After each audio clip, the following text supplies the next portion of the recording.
Assalamualaikum warahmatullahi wabarakatuh.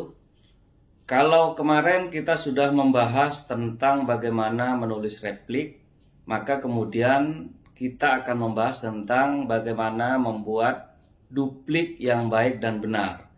Tentu duplik ini adalah bertujuan untuk mengcounter apa yang sudah ada baik dalam gugatan maupun dalam replik yang sudah diajukan oleh lawan saudara.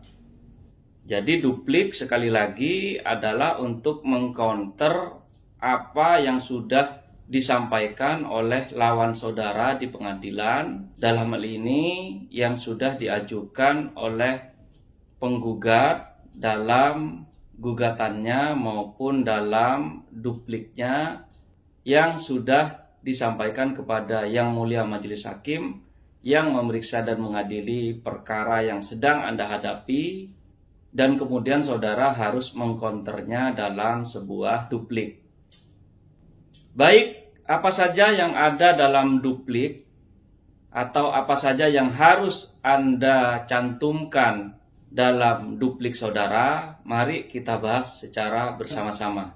Yang pertama, seperti biasa, dalam sebuah surat menyurat yang akan Anda ajukan di muka sidang pengadilan, atau yang akan Anda sampaikan kepada Yang Mulia Majelis Hakim yang memeriksa dan mengadili perkara saudara, maka hal yang paling penting adalah tanggal kapan akan diajukan sebuah duplik saudara. Jadi di sebelah kanan atas duplik saudara itu harus dicantumkan tentang tanggal kapan duplik tersebut akan diserahkan. Tanggal ini tentu menjadi hal yang sangat penting karena memang untuk memudahkan majelis hakim dalam membaca berkas-berkas saudara, kapan berkas tersebut disampaikan kepada Yang Mulia Majelis Hakim. Yang kedua yang menjadi hal yang sangat penting juga adalah kepada siapa duplik tersebut akan diserahkan. Tentunya biasanya dalam duplik itu ditulis kepada yang terhormat Yang Mulia Majelis Hakim yang memeriksa dan mengadili perkara nomor berapa, dan tentunya di pengadilan mana, sehingga kemudian Anda dapat secara lengkap menuliskan nomor perkaranya berapa dan di pengadilan mana. Kemudian yang ketiga yang tidak kalah pentingnya adalah judul terkait dengan duplik saudara. Biasanya duplik ini diajukan oleh tergugat, maka judulnya adalah duplik tergugat. Kenapa menjadi penting judul ini?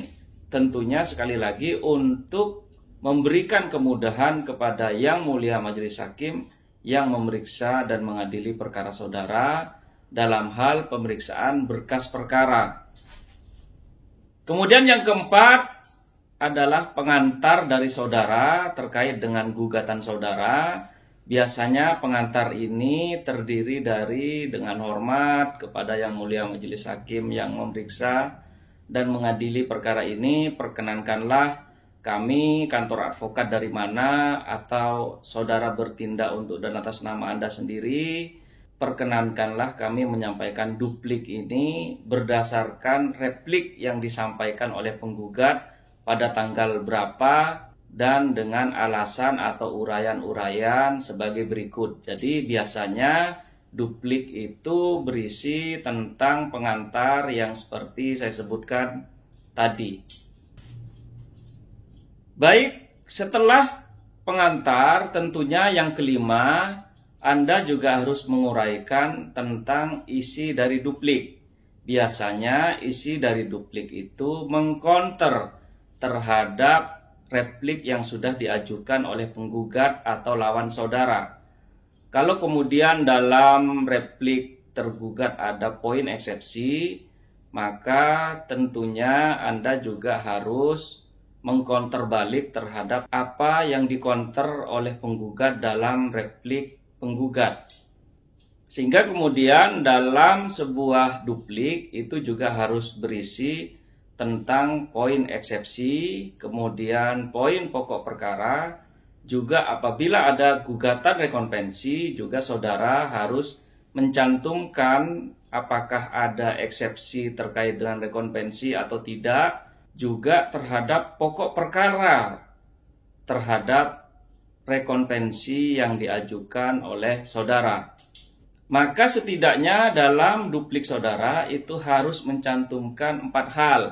Yang pertama adalah counter terhadap eksepsi, yang kedua counter terhadap pokok perkara, yang ketiga counter terhadap eksepsi rekonvensi, yang keempat adalah counter terhadap pokok perkara rekonvensi. Sehingga kemudian semua itu harus Anda cantumkan, harus Anda tulis sebaik mungkin sehingga mudah dipahami oleh majelis hakim dalam isi duplik saudara.